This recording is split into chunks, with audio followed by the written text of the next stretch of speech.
Аккаунты Газманова и Лепса в музыкальном сервисе Spotify взломали. Там разместили запись «Стоп войне в Украине» и фотографию рэпера из Львова.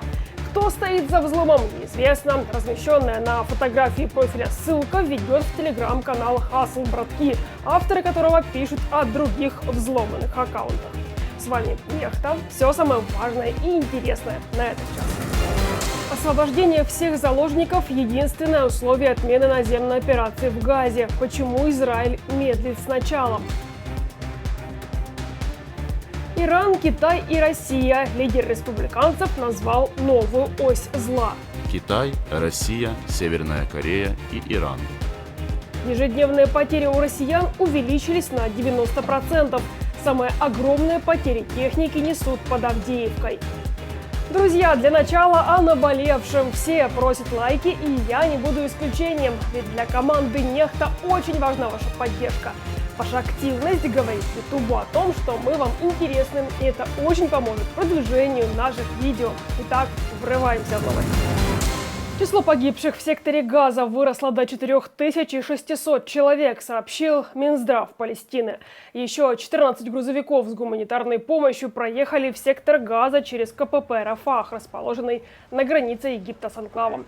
За минувшие сутки Цахал нанес 320 ударов по военным объектам в секторе Газа, а в армии обороны Израиля заявили, что среди целей были туннели, в которых находились террористы, десятки оперативных командных центров, в которых скрывались террористы Хамаса и исламского джихада, а также военные комплексы и наблюдательные пункты. Кроме того, армия обороны Израиля потрепала и инфраструктуру Хезболлы в Ливане. Освобождение всех заложников – единственное условие отмены наземной операции в Газе. Об этом сообщил официальный представитель армии обороны Израиля Джонатан Конрикус в интервью австралийскому ABC.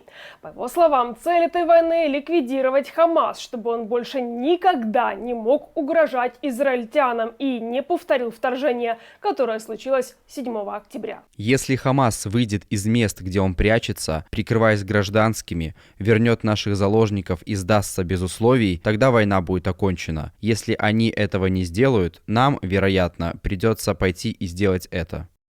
Напомню, что 19 октября министр обороны Израиля Галант сообщил, скоро армия Израиля получит приказ войти на контролируемую Хамас территорию. Однако США попросили Израиль отложить наземную операцию. В Белом доме считают, что это позволит провести переговоры по освобождению заложников. По данным Блумберга, Израиль поначалу выступал против того, чтобы откладывать наземную операцию, но под давлением США согласился подождать. Это должен быть последний маневр в Газе, по той простой причине, что после него не будет Хамаса. Это займет месяц, 2 месяца, 3, но в конце концов Хамаса не будет. Прежде чем противник встретит бронетанковые и пехотные силы, он встретит бомбы ВВС.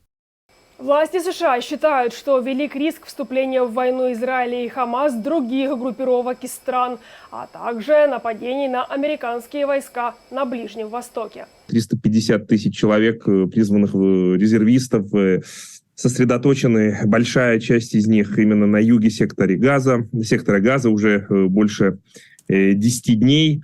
И решение о начале операции связано не только с политическими аспектами, но и с вопросом, какие цели ставит перед собой Израиль, ставит перед армией прежде всего. Ведь армия выполняет те цели, которые задаются политическим руководством. Вот я боюсь, что на 17-й день войны наши политики, премьер-министр, так называемый военный кабинет, все еще не определились, какова цель. Является ли цель полностью уничтожить Хамас и не только в военном смысле, но и в их гражданскую инфраструктуру? И тогда задается вопрос, какова будет ситуация в секторе Газа после того, как там не будет Хамас, кто заполнит вот этот вакуум власти. Мы же понимаем, что пустоты в этом смысле не бывает. А во-вторых, вполне возможно, что Израиль сегодня понимает, что Хамас — это гораздо более коварный враг, и к наземной части войны надо подготовиться более основательно. Хамас до сих пор не предоставил доказательств удара по больнице Аль-Ахли в Газе. Боевики возложили ответственность за него на Израиль. По данным армии обороны Израиля, ракету запустил исламский джихад из Газа, и она упала на больницу по ошибке. Там погибли, напомню, около 500 человек. Хамас же голословно продолжает настаивать на причастности Израиля к удару. Ответить на вопрос журналистов «Нью-Йорк Таймс», куда же делись обломки ракеты, там отказались. Боеприпас, упавший на территорию больницы, распался до неузнаваемости. Ракета растворилась, как соль в воде. Она испарилась. Ничего не осталось. Новая ось зла – это Россия, Иран и Китай. Так считает лидер республиканцев в Сенате Митч МакКоннелл. По словам сенатора, сейчас мир находится в большей опасности, чем когда-либо при его жизни. Политик назвал Иран главным спонсором терроризма, которые поставляют ударные беспилотники в РФ, и обвинил Китай в поддержке агрессоров. У нас есть мощная конкуренция со стороны Китая и России.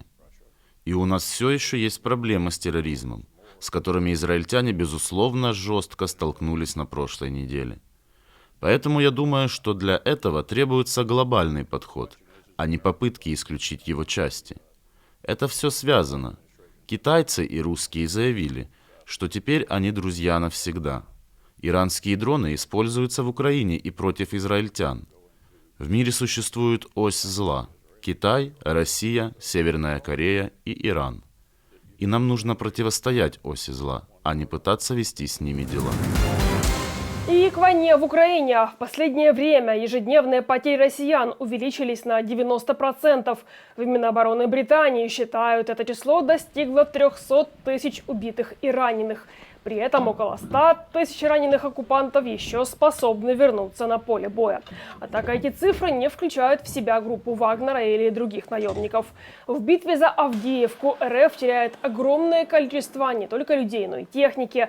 По данным независимых асинт-аналитиков проекта «Орикс», россияне за 10 дней потеряли более 200 единиц техники. Это 10% среди всех потерь с начала украинского контрнаступления с начала лета. Потери Украины тем временем в 5 раз меньше. Наше наступление украинское, оно, скажем так, уже не имеет такого наступательного характера, уже менее активно на Запорожском, на Херсонском направлении. Поэтому россияне те резервы, которые они копили все лето, они перебросили на выполнение политической цели. Это взятие Авдеевки, которая со стратегической точки зрения не имеет, мало значения имеет.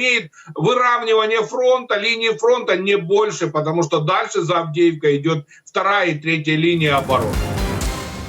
Минувшей ночью воздушные силы ВСУ уничтожили 14 беспилотников и авиационную ракету Х-59. В Одесской области обломки сбитого дрона повредили крышу склада припортовой инфраструктуры.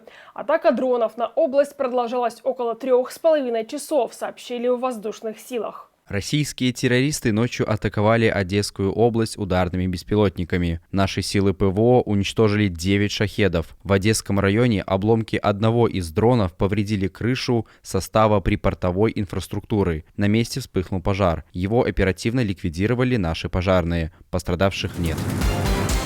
В Иране 2 журналисток приговорили к тюремным срокам. Они писали о Махсе Амини, чья гибель из-за неправильного ношения хиджаба привела к масштабным протестам. 7 лет лишения свободы дали Нилуфар Хамиди и 6 Элахех Махамиди, сообщает BBC. Журналисток признали виновными в сотрудничестве с враждебным правительством США, а также сговоре с целью совершения преступления против безопасности страны и пропагандистской деятельности. Обе женщины вину не признали и заявили, что выполняли свои журналистские обязанности. Согласно приговору, Элаха Мохаммади приговорена к 6 годам тюремного заключения за сотрудничество с враждебным правительством США, 5 годам тюремного заключения за сговор с целью совершения преступления против безопасности страны и 1 году тюремного заключения за пропагандистскую деятельность против Исламской Республики Иран. Суд также приговорил Нилуфар Хамиди к 7 годам тюремного заключения за сотрудничество с враждебным правительством Америки, к 5 годам тюремного заключения за сговор с целью совершения преступлений против безопасности страны и к 1 году тюремного заключения за пропаганду деятельности против Исламской Республики Иран.